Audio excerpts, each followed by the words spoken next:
The number of visitors at the Manila North Cemetery remains relatively low, with approximately 25,000 people attending. The usual surge in visitors is expected to happen on November 1st, All Saints' Day.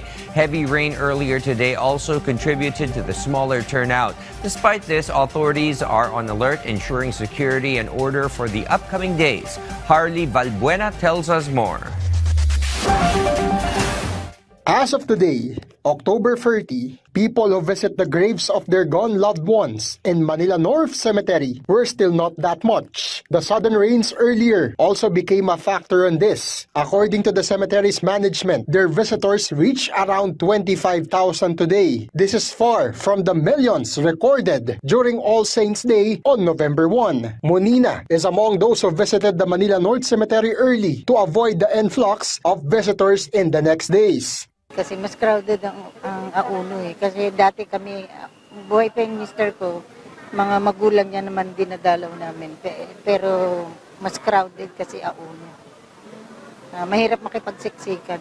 For today, no major incidents were recorded so far in the cemetery, but some prohibited items were confiscated, including cleaning tools and cigarettes. Numbers were placed in every item, so the owners can retrieve them upon leaving the cemetery. But authorities clarified that confiscated illegal items will not be returned to the owner, such as bladed weapons and guns. The National Capital Region Police Office or NCRPO deployed over 100 personnel for the cemetery security.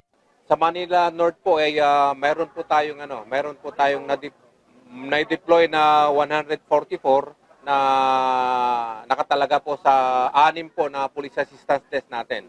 Yung 144 po na yun ay hindi pa po kasama yung deployment natin coming from the regional mobile force at saka district mobile force at saka yung mga kasama natin coming from the Coast Guard sa MMDA at saka sa Bureau of Fire Protection.